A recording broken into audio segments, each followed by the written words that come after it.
So first of all, I just want to say thanks to everybody who's been part of this. This whole process has very much been a team sport, and for those of us who have participated in these activities over the course of the past 7 years, getting to this point is an especially important milestone, and I agree completely with the Secretary on that one. I do want to say to Prysmian and to Avangrid how much we appreciate your role in all of this, and your fortitude and your patience and your determination and your perseverance and your discipline, and your commitment to what is a very significant long-term opportunity to take what was once an energy generator in a different era and take it into the next century and make it an energy generator for the next century as we go forward from here today. I also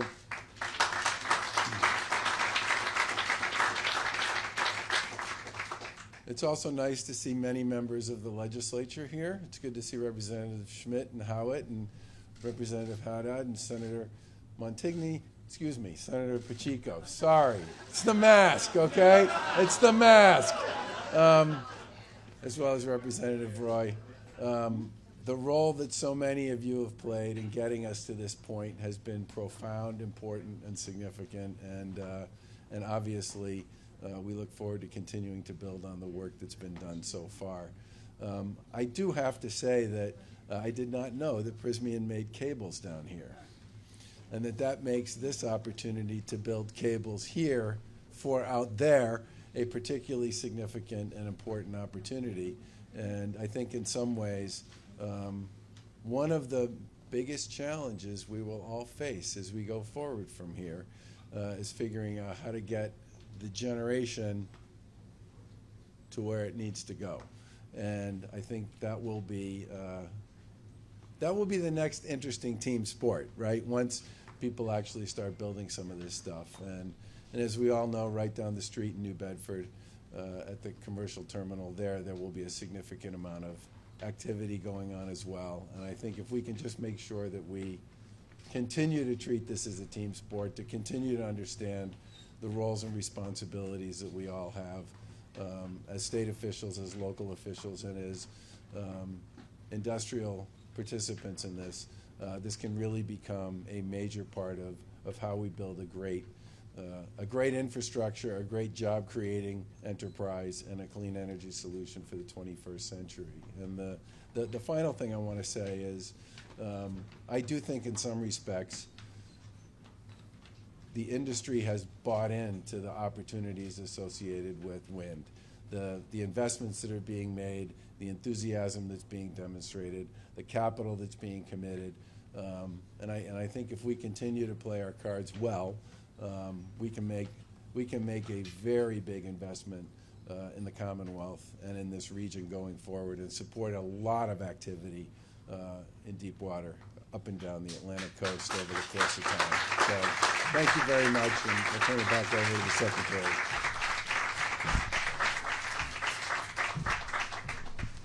Thank you, Governor. I'd like to now introduce our Lieutenant Governor, Karen Polito. And Lieutenant Governor Polito has been such a strong advocate for our communities and in this offshore wind and clean energy space, always asking us, what opportunities are we bringing to this community? What opportunities are we bringing to this Commonwealth? How can we make sure this industry is building our cities and towns and all of the academic institutions across the Commonwealth?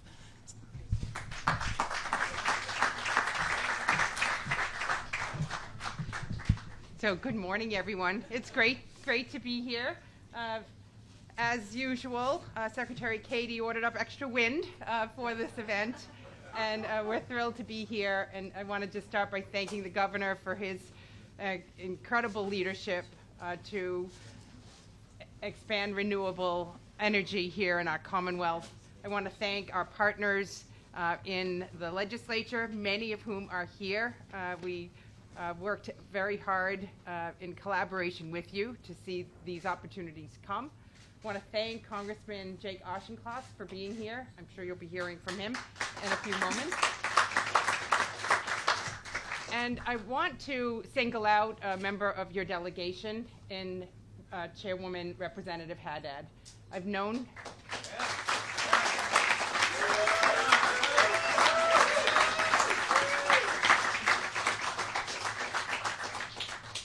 happiest woman in this room, for sure. Being someone who was born and raised here and seeing many things happen in this community, including the construction of the coal plant in 1967. You were a little girl then. And to come into the legislature in 2000, I was in the same class as then Representative Haddad, and I know your commitment to this community and how you put your shoulder behind this effort and held a lot of people to accountability to see this day come. And I want to just acknowledge another important milestone, which was April of 2019.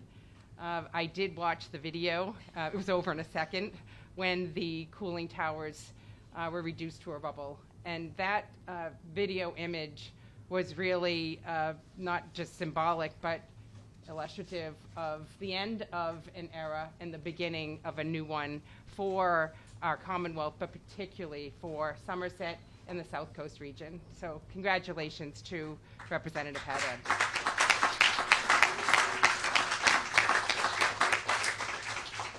I wish to thank Prisbian. Thank you for finalizing the deal Tuesday, I believe. So we're glad we're here. And you're no stranger to this community.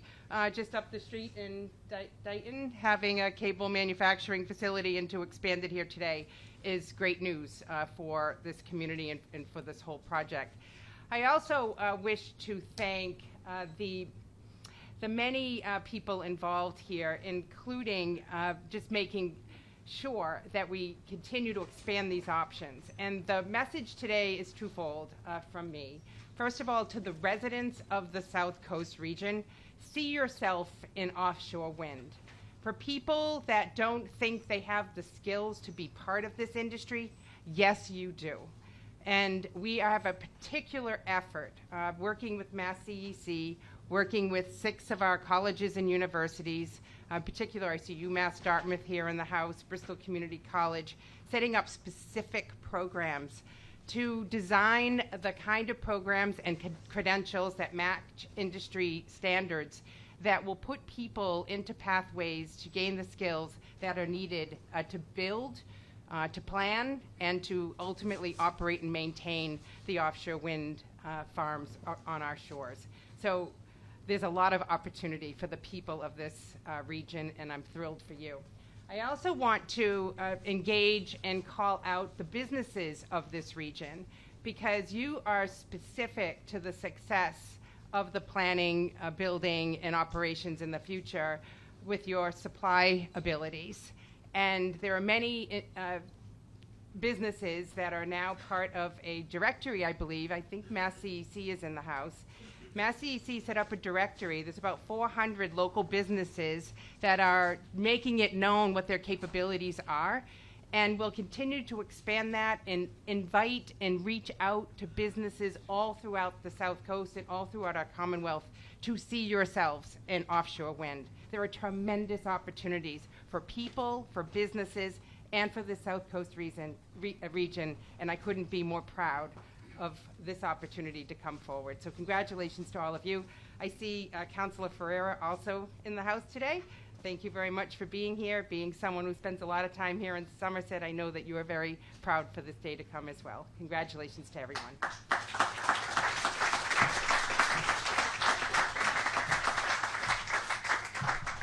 Thank you, Lieutenant Governor. I would like to introduce now Hakan Osman. I met Hakan back right before Thanksgiving, I think, to talk about this opportunity at Brayton Point. And one of the very first things he said to me was, you know, my companies, they're not totally sure Massachusetts is the right move, but I am very sure. You know, you might be a little bit more expensive. You might have these different issues going on. We're not sure we're going to be able to get a deal here, but I want to be in Massachusetts, and we think this is the right place for this industry. You have the people, you have the academic institutions and vocational training, you have the workforce, and you have gone ahead on this offshore wind voyage in a way that no one else has. I know that the deal is maybe not signed yet. We're going to sign it today, so it's so fingers crossed. But I just want to say, your vision of building a net zero facility at the site of a former coal plant and having no noise, no pollution, and something that is critical to the industry is something that really spoke to us, and I'm so pleased that you continued on with that mission and are here today. Thank you.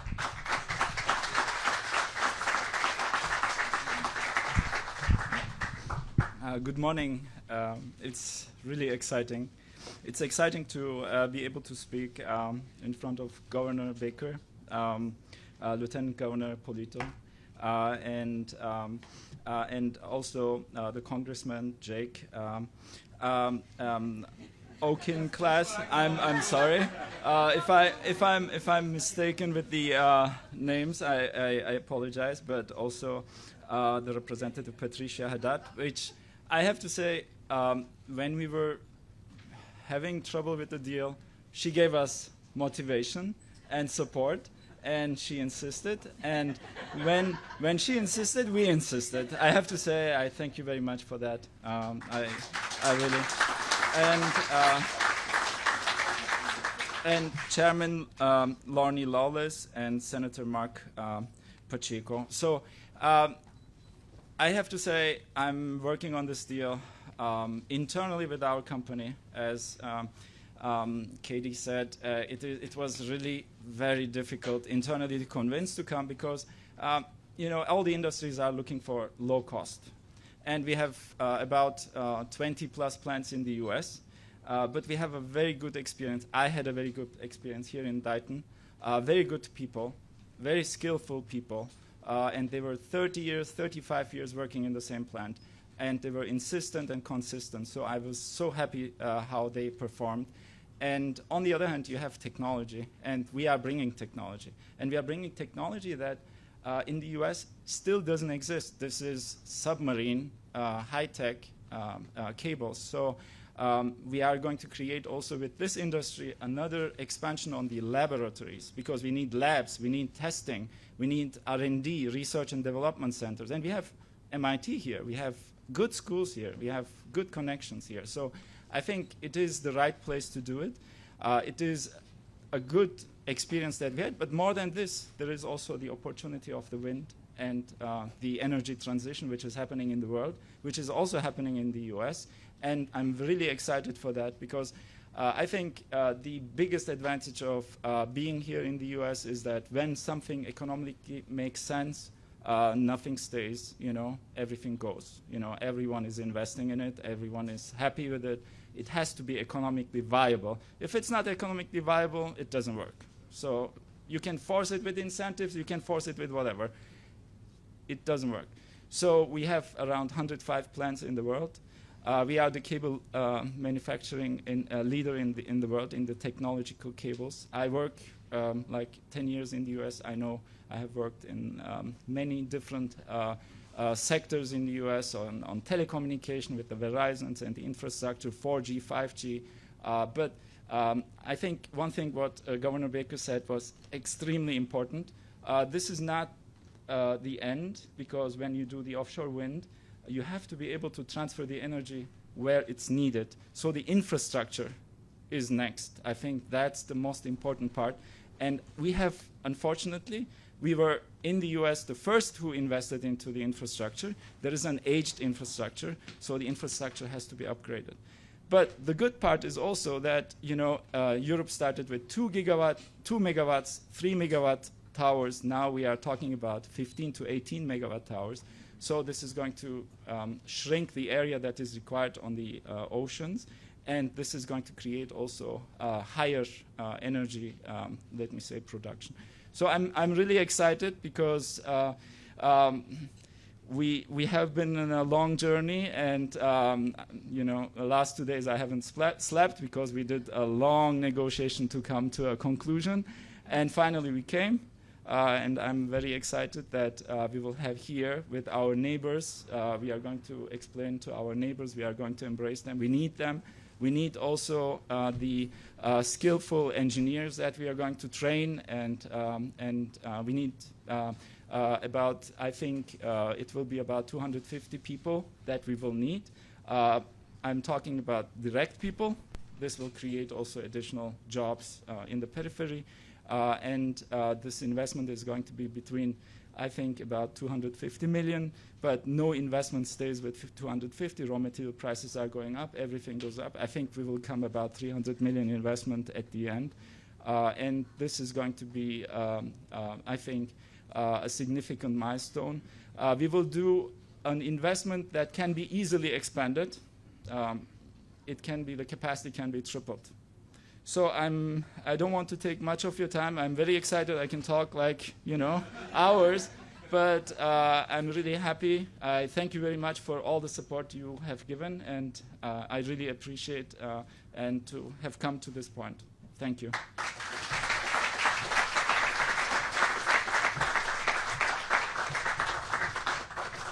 I'm pretty sure the path to our clean energy future is paved with a lot of sleepless nights and war stories. So welcome to the club here in Massachusetts, at least. We need strong clean energy industry partners along the way on this journey, and Avangrid is a company that has shared many of these stories with us and has made significant commitments to transitioning the Commonwealth to its clean energy future, with our most recent project for the Commonwealth Wind Project, our third clean energy procurement, bringing in enough electricity to power 750,000 homes annually. And the governor and I had the opportunity to meet with the chairman of the board of Iberdrola, Avangrid's parent company, Chairman Galan, on Tuesday, I believe. And he made a commitment made it clear that Iberdrola has now invested $10 billion in the Commonwealth of Massachusetts. And all of us here, we all made that happen, and that's a really big deal. So it is my great pleasure to welcome Avangrid CEO Dennis Arriola.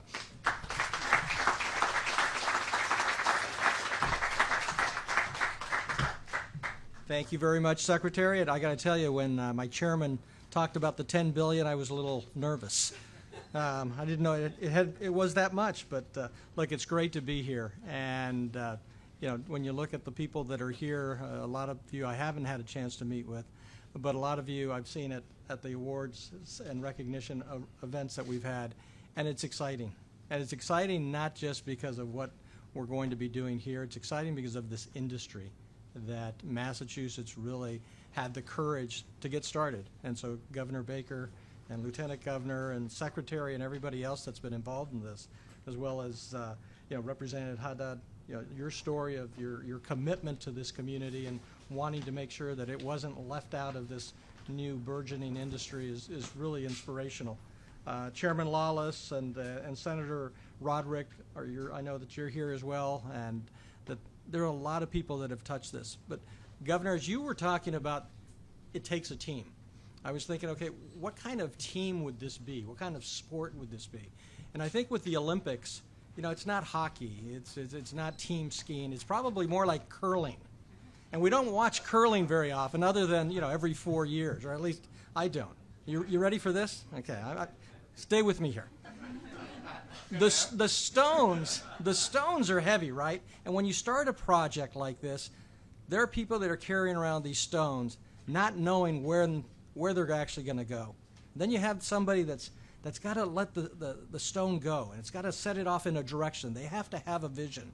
And sometimes it's going in the right direction, and sometimes they end up on their behind in the ice. And then you have these crazy people, the project managers, the developers, the people that are working with the legislature. Those are the sweepers.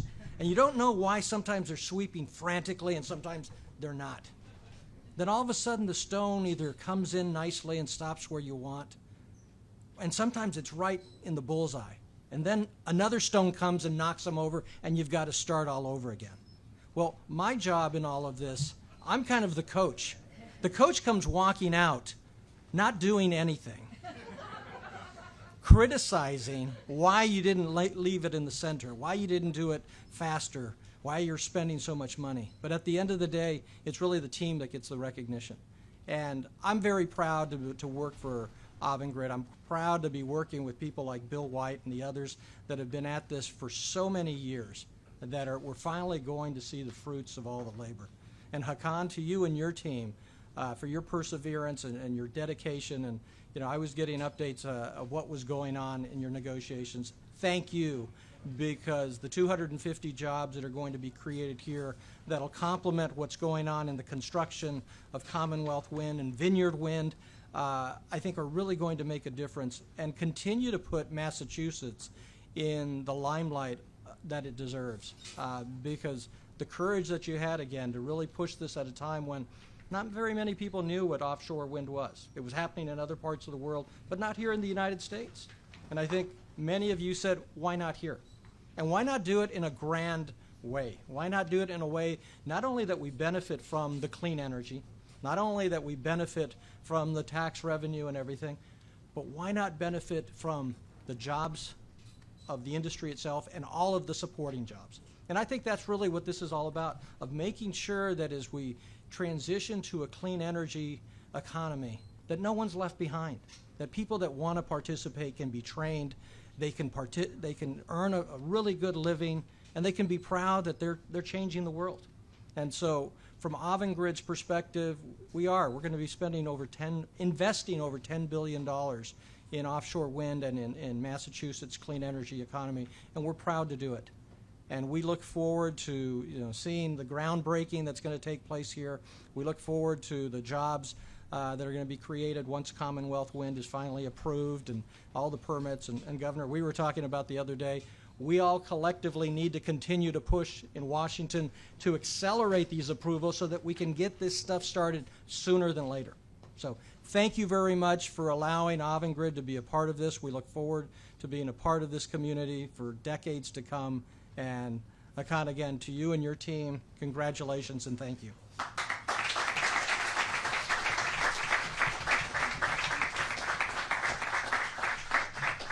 Well, speaking of the important work that has to go on in Washington, our federal delegation has been such a critical partner in ensuring that this clean energy future gets built, that it brings jobs to our Commonwealth, and that places like Somerset and Brayton Point are not forgotten in that mission. And since taking office, Congressman Auchincloss has been a strong partner. I know, working with Representative Haddad, calling me regularly to make sure that we are thinking about Brayton Point and thinking about this district and making that transition effectively.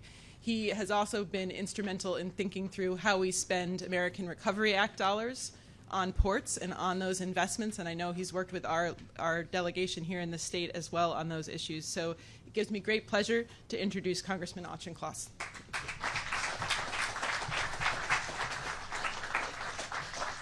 Thank you, Secretary. It's an honor to be here in Somerset on this historic day with Governor Baker and the Lieutenant Governor and my friends and colleagues in the state and local government. Offshore wind has tremendous potential to create good jobs and to be a source of renewable and clean energy.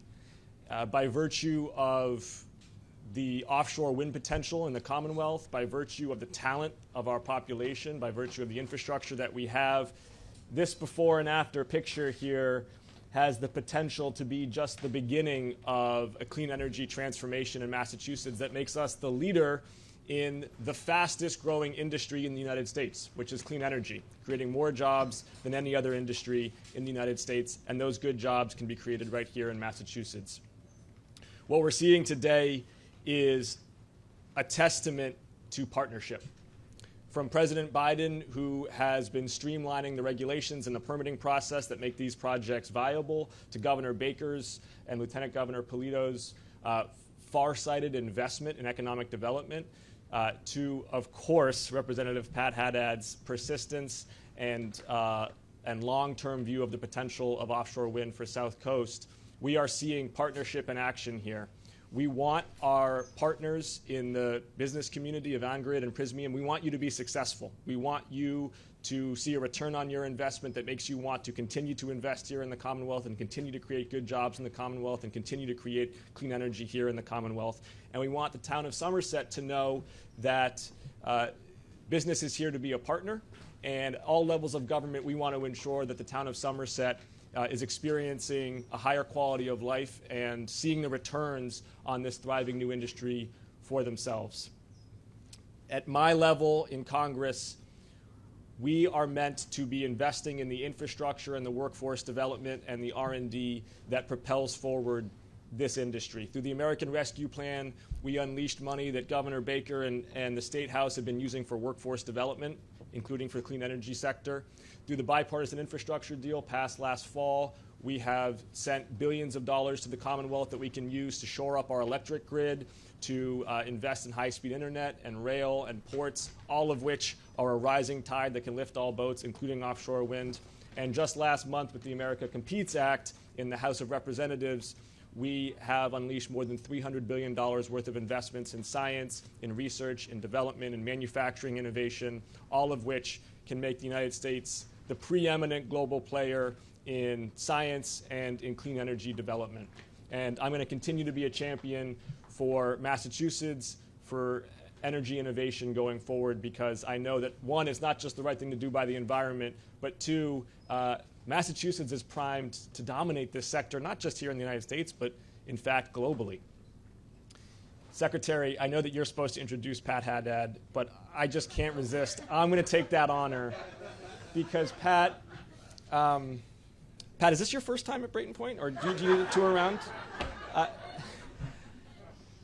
Since I first announced for Congress years ago, Pat has been not just a partner and a mentor to me, but really you're a role model. You're a role model for what it means for a public servant to fight for their district, to see a vision, sometimes years in the future, and despite the dips and the troughs and the roller coaster, to stay at it, to corral people, to knock heads together, and sometimes that head has been mine, and just to ensure that your constituents' well-being and the long-term economic development of your district is front and center. I really admire it, and it's really something that I'm trying to emulate myself for my service. So, Pat, the floor is yours.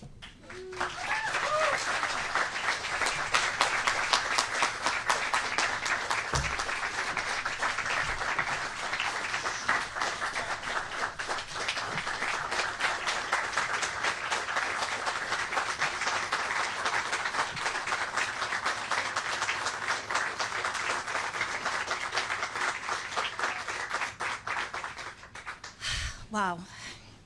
Well, so in order to contain my emotions, let me introduce my colleagues so I can try to get myself under control. So many people have been there for me, so I want to just recognize my colleagues who are kind enough to come here today. So I will start in the front row, my dear friend, Tony Cabral, who I'll talk about a little more later. New, but still a great partner, and that is Chris Hendricks. My longtime dear friend, Paul Schmid, part of the Fall River delegation. One of my, and he's one of my dearest friends, and he just happens to sit across the aisle, but it is so important, the friendship that he has given me and helped me, and that is my friend Steve Howitt. See, it's not going well. New, but also has been a huge champion of clean energy, and that is Jim Hawkins. My friend who is carrying the torch, and I'm going to talk a little bit about him, Chairman Roy. Also new to our world is Adam Scanlon, but a great help. And of course, my partner in the other end of the district, Senator Pacheco. And I want to recognize somebody who took that first vote when people thought we were crazy, and that's our former rep, Jen Benson. So thanks for coming. All right, I'm going to try, but I'm being a girl today. I'm so sorry. So those of you who know me as, I said, you're doing it because I said so, you're surprised. Anyway, Congressman, I can't thank you enough. That was, I was all set until that introduction, and then it made me very emotional. And I want to just tell everybody, he has been from the very beginning. I said to him one day I made him come down here, but I did buy him a Malasadish, which he had never had before, and I said, you're going to come down and look at Brayton Point, and you're going to see just what we're up against. And from that moment on, he was sold on what should be done down here. So I want to welcome the governor and the lieutenant governor to my district. Secretary Theorides, thank you for coming. I know you've put in yeoman's work on this. All of my colleagues who are here, to say this has been a long time coming is a massive understatement. But the very first thing I have to do is thank so many people who have been with me from the beginning and on whose shoulders I stand, for they really led the way. Senator Rodericks, who is unable to be with us today due to a family commitment, sends his greetings and very best wishes. He's been by my side through all the machinations that have brought us to today. He's been my rock and my sounding board. He allows me to yell at him all the time. I'd like to thank former Speaker Bob DeLeo for giving me the opportunity to promote this legislation and for giving me a great partner in Rep. Tom Golden, who couldn't be here today, to pass the original legislation. Also, Senator Spilker, who was one of the people who came with us to Denmark and saw what this could be and was very instrumental with Senator Pacheco in the Senate. Present Speaker Ron Mariano has been there from the beginning, traveling to Denmark, becoming a true believer, and supporting offshore wind ever since, even though being in Denmark, he ruined his knee and had to have it replaced. But that didn't deter him, because he continues to champion and evolve offshore wind policy. And he has assigned my good friend, Chairman Roy, to continue with that work. So many people have been there throughout the years. I apologize because much of this is inside baseball for some people. But I would be remiss if I didn't give a shout out to my colleagues in the Fall River and New Bedford delegations, past and present. A particular thank you has to go to Tony Cabral. He was a believer in wind long before it was fashionable, and sat with me and helped me through many days of writing that legislation. And of course, my friend and co-filer of everything wind in the Senate, Senator Pacheco, a man who for so long felt like he was whistling in the wind, pun intended, and now, of course, everybody realizes that he was on the right track. My sincerest gratitude to the citizens of Somerset, and especially the Brayton Point neighborhood. The last several years have been extremely challenging, and it's my hope that this is the beginning of real change for our community. Back in 2014, it didn't look like offshore wind would ever come to Massachusetts. The original project was much too costly, and it wasn't in a place that was acceptable to anyone. The town of Somerset was in a terrible place. We had just learned that our largest taxpayer was going to leave, and the plant would be closing, and there would be nothing else to go there. So something had to be done. In August and September of 2014, I invited people to come to the Little Somerset Library to talk to me about clean energy and specifically offshore wind. Many people who are here today came. They shared their knowledge and their expertise with me, and really, it was amazing that they came from far and wide, and so now everybody knows the Somerset Library and the fried eggplant at Marafis. So, armed with three-ring binders and detailing everything that I had learned and a piece of legislation, I began my quest. And when people saw me coming with the three-ring the big binders, I can't do that anymore, the big binders, without, there was no one who didn't say, do you expect me to read that? Of course I did. And I remember meeting for the first time with the brand new secretary, your predecessor of Energy and the Environment, Matt Beaton, and he just had this glazed over look in my eyes, but never once was he deterred. He is. That's why I'm. So many people thought I was crazy, and a lot of people said, "Oh, you're never going to be able to do that." And I kept saying to them in my office, "Do not tell me I can't do it, because I might believe you." But it was we were changing energy policy. We were talking about making an enormous shift in how we procured power for the state of Massachusetts, and I wanted it done in one session. Whew, who did I think I was? But along came August of 2016, and Governor Baker sat there with a huge smile on his face. But I do remember, Governor, that you wanted to make, do I remember that you wanted to make a bet that hydro would be here before wind? He's not laughing. But he knew, and he knew what could be. And so he signed that bill on a beautiful, beautiful August day. And here we now have Massachusetts being the first in the nation to get utility scale wind power. So a huge...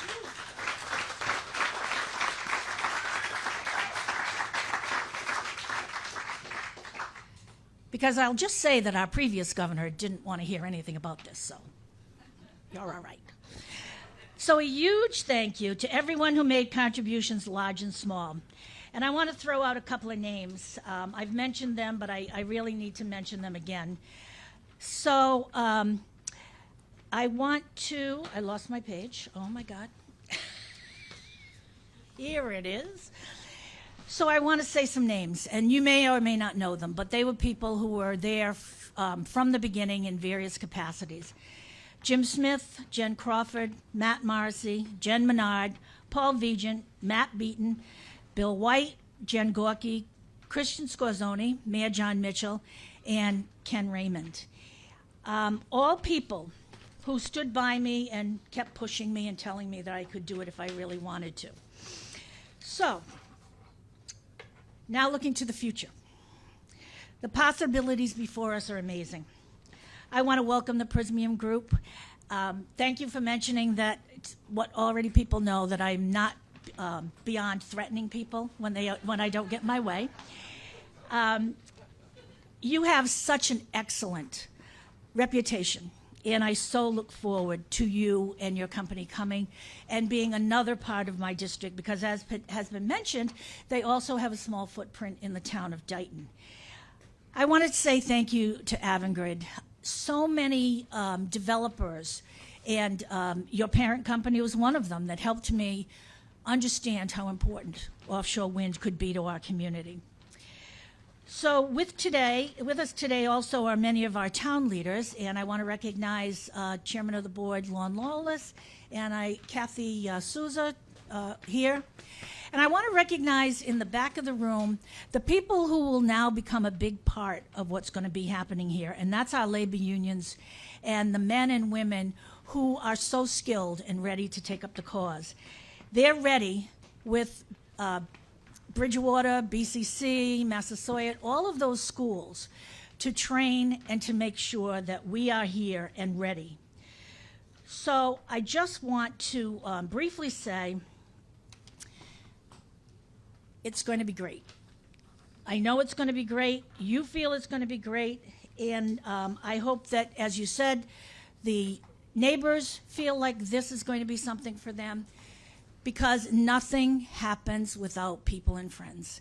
And so many of the people in this room have been the people and my friends. And they have pushed me and buoyed me and told me I was a pushy broad and told me to stop it because I was being fresh. But in the end, it's about everybody working together. So I want to once again thank our administration for all the good work, especially my classmate from, we call ourselves classmates, even though we were freshmen a long, long time ago. And everybody here in this room, you've been some large or small part of what is going to turn out to be an amazing, amazing project. Thank you.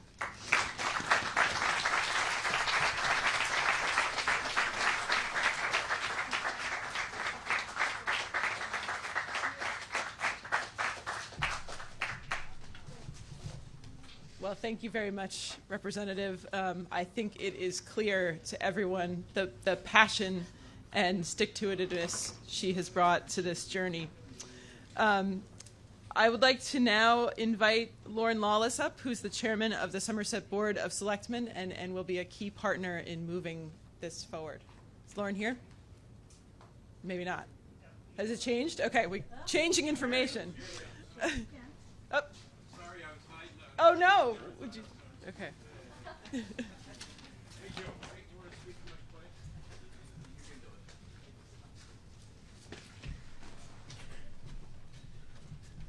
Pat, did you put them up to this? Well, we're very happy to have Prisium here. What I hear about the company and I have done some research on the company, and we look forward to it. And thank you, Governor Baker. I know you're leaving office soon. I don't know why, but but this is a real good opportunity for the trades. I see some tradesmen back there. I see Jimmy Pimentel. And this is going to be a very, very productive company here, the cable company for the offshore wind. You know, offshore wind does work. If you look at in Denmark, go look at Denmark and see what they do.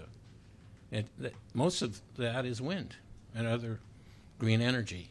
So that is the way of the future to get our carbon footprint down. And I look forward to working with that company. And let's get her done. Okay, thank you.